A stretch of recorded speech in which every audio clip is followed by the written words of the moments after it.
Rainy nights always stirred an inexplicable melancholy in Mary. Not the kind that comes from farewells or losses, but something deeper, primal, as if the sky itself wept for something long forgotten. This night, however, melancholy gave way to dread. A thunderstorm raged with furious intensity, lightning tearing through the blackness of the sky, momentarily illuminating the old, dilapidated house across the street.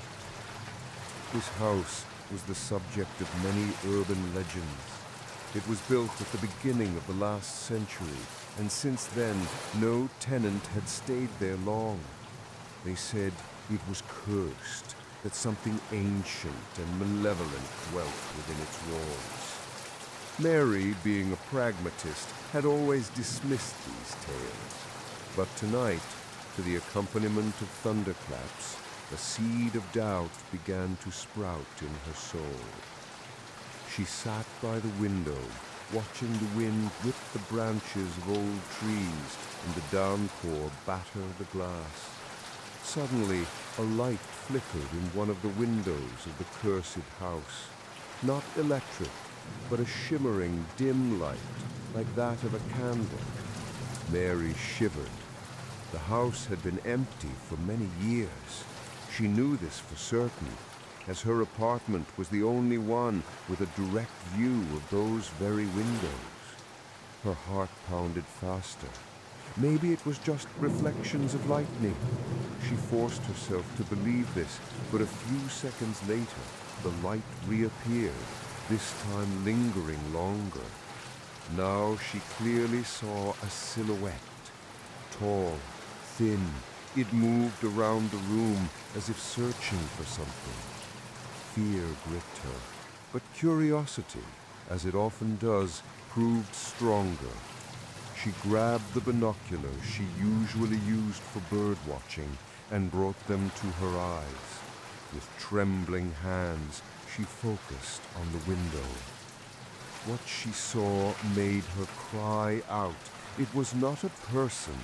The creature's face was pale, elongated, with huge black eyes that reflected the candlelight. There were no nostrils, only two narrow slits. Its mouth was a thin line curved into a semblance of a hideous smile. On its head, instead of hair, there were sparse, thin growths resembling spider legs. The creature turned towards the window, and Mary realized it was looking directly at her. Her binoculars shook in her hands, and she dropped them. Her heart pounded so hard it felt like it would burst from her chest. It knows. It sees her. Unable to look away, Mary stared into the darkness where the silhouette had just been. The rain intensified, drumming on the roof with such fury as if trying to break inside. The storm continued, but now every clap of thunder seemed a sinister omen. The next day, Mary tried to explain away what had happened logically. She convinced herself it was a play of light and shadow, that her tired mind had simply played a cruel trick on her. But the image of the creature wouldn't leave her mind. Its huge black eyes haunted her in sleep and waking. In the evening, when the rain started again, she felt even more anxious. She went to the window, but couldn't bring herself to look at the cursed house. Instead, she drew the curtains, hoping it would help her get rid of the intrusive thoughts. The night was long and agonizing. Mary barely slept, listening to every rustle, every creak. She thought she heard footsteps in the corridor, that someone was scratching at her door. In the morning, with the first rays of the sun, she felt a slight relief. Days turned into weeks, and weeks into months. Mary tried to avoid looking at that house, but subconsciously always felt its presence. She became withdrawn, nervous, constantly looking over her shoulder. Friends noticed her changed behavior, but Mary couldn't explain anything to them. How do you tell someone you've seen something unimaginable, something out of nightmares? One day, as she was returning home late in the evening and the pouring rain had started again, she heard a strange sound. It came from the direction of the cursed house. The sound was like a quiet, persistent rustling, as if someone was dragging something heavy across the wet ground. Her heart pounded. She tried to quicken her pace, but her legs wouldn't obey. The rustling grew louder, approaching. Mary turned around. From the shadow cast by an old tree, that same silhouette emerged. It was even taller, even thinner than she remembered. Its huge black eyes seemed to glow in the darkness. It moved slowly towards her, and the rustling came from its long, thin limbs resembling spider legs, dragging along the ground. Panic seized Mary. She tried to scream, but her voice caught in her throat. She ran, not caring where she was going, just to get away from this horror. The creature followed her, its rustling growing louder, closer. Mary, breathless, reached her door and with trembling hands tried to unlock it. The key wouldn't turn. She heard the creature approaching. Its chilling breath seemed to burn her neck. Finally, the lock yielded. Mary flew into her apartment, slammed the door shut, and locked it with all the bolts. She leaned against the door, breathing heavily, trying to calm her wildly beating heart. But the rustling didn't stop. It was now coming from behind her door, quiet, persistent. It seemed a part of her own home. Mary knew it was waiting, waiting for her to look out the window again, waiting for the rain to fall again, washing away the boundaries between worlds. And now, every rainy night, Mary sits in the dark, listening to the rustling behind the door. She knows the creature is still there, and that one day, sooner or later, she will have to look into its black, bottomless eyes again. Sometimes she thinks it's not just watching, it's calling her to its cursed house to become its new inhabitant. And in those moments, Mary feels an unbearable cold that penetrates to her very bones, as cold and wet as the endless autumn rain. She just clenches her fists, biting the temptation to go to the window and peer into the darkness where she knows it still stands. They say that since then, Mary has been seen very rarely. Her friends say she has become completely different, withdrawn and timid, and those who live nearby claim that during particularly heavy downpours, a strange, quiet rustling sometimes emanates from her windows, exactly like from the cursed house across the street.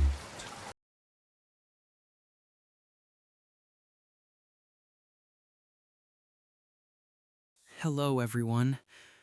I've been hesitant to write this for a long time, but after everything that's happened, I just need to get it out.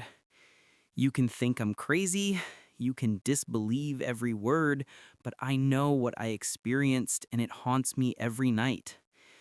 It all started about a year ago when I moved into a new apartment, an old Khrushchevka on the outskirts of the city on the third floor of a five-story building. I love peace and quiet, so I chose this area. A sweet old lady lived above me, and a young couple, often absent, lived next door. And downstairs, Downstairs was a mystery. On the very first day, as I carried in the last boxes, I noticed that the windows of the apartment below mine were always covered with thick, heavy curtains. Even during the day, it was completely dark in there. Well, I thought, maybe an eccentric resident. Perhaps they work nights and sleep during the day. I didn't pay it any mind. But soon, strange things began. At first, it was just sounds. Quiet but persistent. Like someone was moving furniture around at night. Not creaking, but rather dull thuds. The dragging of something heavy across the floor. I initially thought it was the neighbors upstairs, but then I realized the sounds were coming from directly below, right beneath my bedroom. I even tapped on the floor with a broom a couple of times in response, but the sounds immediately stopped. And half an hour later, they would start again. It became annoying. I'm a patient person, but sleep is sacred to me. After several sleepless nights, I decided to talk to the neighbor. I went downstairs and rang the doorbell. No answer. I waited, rang again, silence. I tried knocking. Muffled sounds inside like something fell or someone stumbled, and then complete silence again. I returned to my apartment, a little puzzled. The next day, I asked the old lady upstairs, Baba Lita, what she knew about the downstairs neighbor. Baba Lita, who seemed to know everything about everyone in the building, immediately perked up. "Oh dear, don't ask. That apartment has been empty for a long time. Well, I mean, there was an owner there, an old lady, but she died a year ago. And the heirs, it seems there are some, but no one ever shows up. So the apartment just stands empty." I was bewildered. Empty? But who then was making those sounds? And who was curtaining the windows? I told Babalita about the nighttime noises, and she just shook her head, crossing herself. "It's unclean, dear. I've heard things coming from there sometimes too. But I'm old, already deaf. I don't pay attention." Her words didn't reassure me. On the contrary, they alarmed me. If the apartment was empty, then either someone was breaking in illegally, or something much worse. I started listening even more intently. The noises continued. Now I started noticing other things.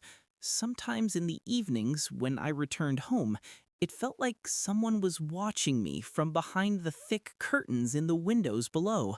Not direct observation, but a feeling of being scanned, studied. I tried not to look there, but my gaze was drawn to those dark windows on its own. One day, I decided to do a little investigation. I took a flashlight and went down to the entrance. The area in front of the downstairs apartment door was clean. No dust, even though Babalita said the apartment had been empty for a year. The doorknob was old but not rusty. Everything looked as if someone lived there. I looked around carefully. On the door frame, just above eye level, I noticed a small, almost imperceptible scratch, as if someone very tall had passed through, carrying something heavy on their shoulder, and brushed against the frame. Strange. Returning home, I started digging on the internet. I searched for information about ghosts, about unexplained phenomena. I laughed at myself as I had never been a superstitious person, but what was happening defied all logic. After a couple of weeks, the noises changed. Now creaks were added to the dull thuds, creaks similar to those made by an old mattress when someone lies on it, or as if someone was moving slowly, agonizingly across the floor. And sometimes I thought I heard a faint, muffled groan. Very quiet, barely distinguishable, but it chilled me to the bone. I started sleeping poorly. Fatigue accumulated, my nerves were frayed. I walked around the apartment like a zombie. My friends noticed the changes, asked if everything was all right. I brushed them off, saying it was work stress. How could I tell them about the invisible neighbor downstairs tormenting me? One night, I woke up to a piercing scream. It was very short, muffled, but I distinctly heard it.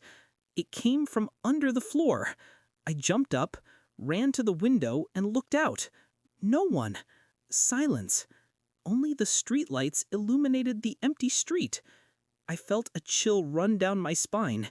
It couldn't have just been a dream. The next day, I went down to the downstairs neighbor's door again. This time, I was determined to find something out. I knocked. I rang. No answer. I put my ear to the door. Silence. Dead silence. But then, I heard it. A very quiet, barely discernible breath. Heavy, ragged. And a smell. Faint but very specific. The smell of decay and dampness seeping from under the door. A smell that almost made me vomit. I recoiled from the door, my heart pounding like crazy. What the hell was going on in there? I was panicked, but at the same time, a crazy curiosity overcame me. I had to know. I started thinking about ways to get in there. It was madness, I knew, but I couldn't live like this anymore. I couldn't sleep. I couldn't function properly. I remember there was a fire escape on the side of the building, and I could try to peek into the downstairs apartment windows from it. It was a risky plan, but I was desperate. The next night, when everything was quiet, I took a small backpack with a flashlight, a screwdriver, and an old phone camera.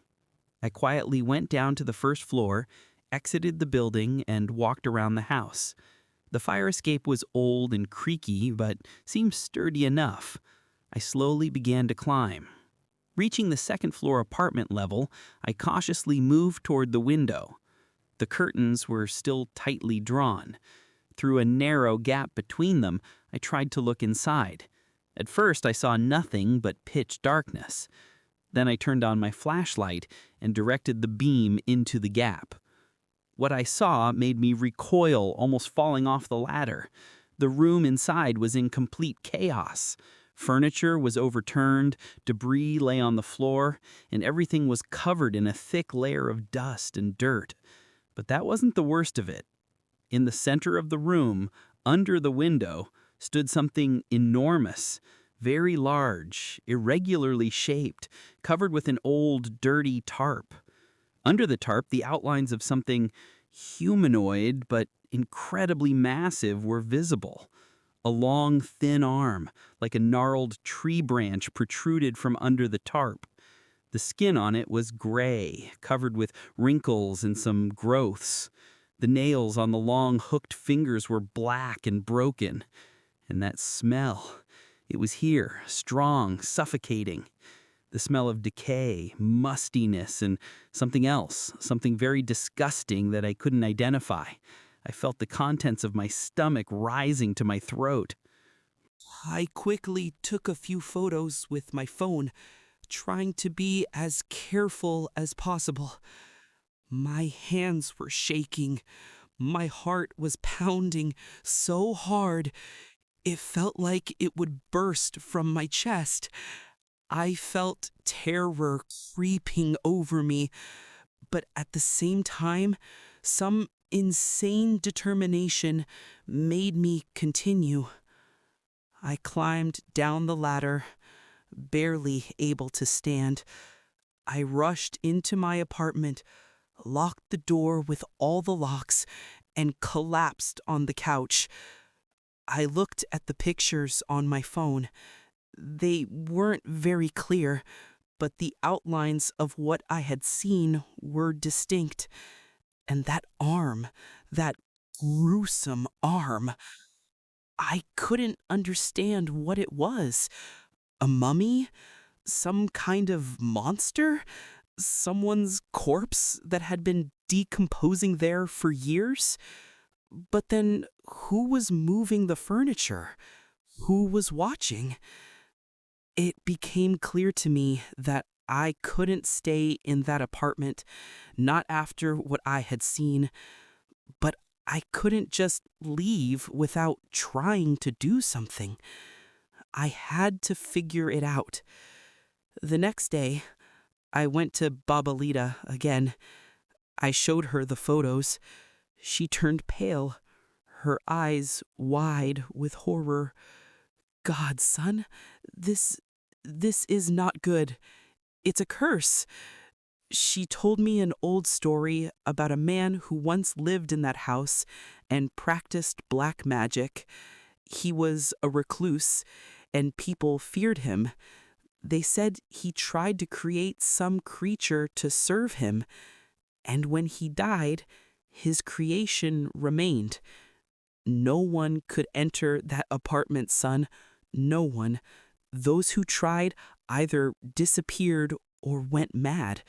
The owner who lived there, she was his granddaughter, and she was strange, always hiding, not communicating with anyone, and she died quickly and quietly. And after her death, no one dared to meddle there. Her story sounded like a children's fairy tale, but after what I had seen, I was ready to believe anything. I called the police, told them about the noises, about the smell, about the fact that the apartment, according to neighbors, was empty, but clearly someone was in there. They took my statement but said that without a warrant, they couldn't break down the door.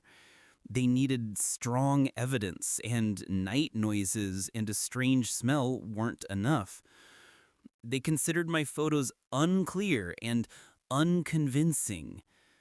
I realized I would have to act alone. I started looking for information about the apartment owners. I managed to find out that the apartment officially belonged to a certain Maria Ivanova, who had died a year ago. There were no heirs, or at least they hadn't come forward. This was strange. I didn't know what to do. I was trapped. I couldn't sleep. I couldn't eat. I constantly listened to the sounds from below. Now I heard them during the day. Quiet shuffling steps, dull thuds, sometimes short moans. One night I woke up to a loud crash. It was more than just furniture moving. It was the sound of something huge falling to the floor. I jumped up and ran to the wall listening. After the crash, there was dead silence, so deep that it made me even more scared. And then I heard it. A very quiet but distinct scraping sound. Like someone was scratching the wall directly beneath me. I pressed my ear to the floor. The scraping grew louder. It was rhythmic, slow, as if someone was trying to scratch their way up. Panic completely overwhelmed me. I grabbed my belongings, keys, documents. I needed to get out of there, immediately. I didn't wait until morning. I ran out of the apartment, leaving the door unlocked, and rushed down the stairs. I heard the scratching intensify, as if whatever was downstairs understood that I was escaping. When I ran out of the entrance, I looked back at the windows of the apartment below. A shadow flickered behind the thick curtains. Tall, writhing, unnaturally thin. I didn't wait. I got in a taxi and drove to a friend's place without telling him a word about what happened. I'm still living at my friend's house. I can't go back to that apartment. I sold it at a huge discount without even going back to pick up my remaining belongings. I don't care about the money. I just want to forget. I still wake up at night from nightmares. I dream of that smell of decay, that thin arm, those scraping sounds. I dream that shadow slowly crawling up the walls, trying to reach me. I don't know what was in that apartment. A monster? A ghost? Or just a madman who lived in the dark for years, surrounded by his madness? I don't know. and I don't want to know.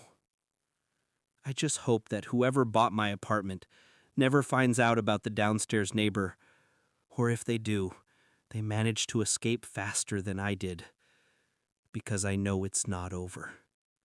What's there, it's still there, and it's waiting.